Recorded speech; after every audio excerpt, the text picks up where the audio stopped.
about trying to get kids outside and active as part of the Half and Half campaign, and we've come up with a 1,000,001 different activities that they can have a go at, like we would have done. But part of your encouragement, Jonathan, is actually to take on your brother or your sister. Yeah, I compete against Alistair, all the time, and it made the activities, the simple activities, so much more fun. Whether we were out. It did for me when I was running around. we could do anything outside. Play poo sticks or something, or be competitive over that, over absolutely anything. It's been important for us now. Going into our sporting careers as well, the fact that we did compete from being so young.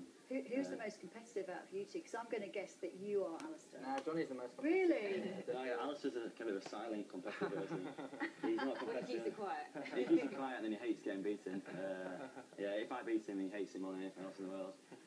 So literally, were you competitive about things like board games and whatever it was that you were doing? Over half term, I think our parents were doing anything to keep us active, which is why we're so keen about this. But yeah, Monopoly, and I think Crazy Golf was probably the worst thing in the world. The number of fallouts we had over Crazy Golf, with golf clubs flying at each other. And how can you fall out with Crazy Golf when there's no rules really to it, and there's no rhyme or reason, or absolutely no skill involved? I think that probably makes it even worse. Doesn't it? It's frustrating. You're thinking you should be able to get a hole in one, and Johnny's done it in two. Well, probably cheated and said he did it in two, and so. No, I turn my shoulder and Alistair kicks it in. But you two are lucky because you're both really sort of gifted at sports, but you've also got another brother who's really doesn't want to do what you do. And so how do siblings who don't have anything in common go out there and do something? Well, obviously, I think it's a bit different, and our experience was very much, competing at active things, but. As part of this campaign, there's 20 different things that we said, you can go and do over half term, and they're all on Facebook and stuff to go and look at, and that could be anything, it's very sedentary things. I think there's even a breakdancing competition, if you're into that. So, do you have a website for this? Is there It's just on the Warburton's Facebook page. So. Warburton's Facebook page. Yeah, just go on there, and like I said, there's 20 different activities to do. Now, all of the things that you got involved to eventually led to the Olympics and the competition there in the triathlon. I mean, the most vicious, hardly the most conventional of sports as well. Why that? Why that as a discipline? We don't know really. No, we've done it forever. I started swimming when I was younger. Our mum was into swimming, so she took us to the swimming club.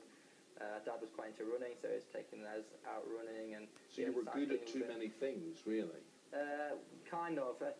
With triathlon, you're good at too many things and not quite good enough at all of them, so it's triathlon in a way. But from very early on, from being 8, I kind of discovered triathlon and absolutely loved it. It was... Jackie, very interesting picture you picked out in the newspaper today.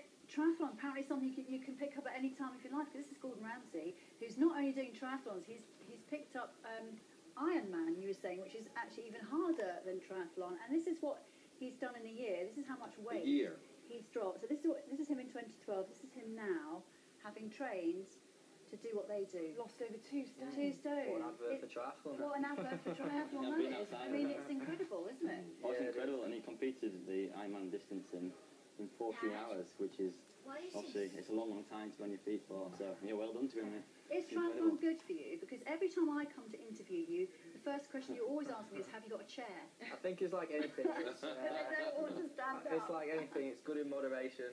And I think at that level, it's brilliant. You get out your training a few hours a day. Yeah. I think at the level when you start training 5, 6, 7 hours a day, it's probably not. These guys are on their holidays really at the moment because it's not triathlon season. It doesn't start again until next April. Kind of probably April, the first races in the world. So what do you do? I mean, do you have to keep the engine ticking over in that time, I presume? No, we're not trained for a while now.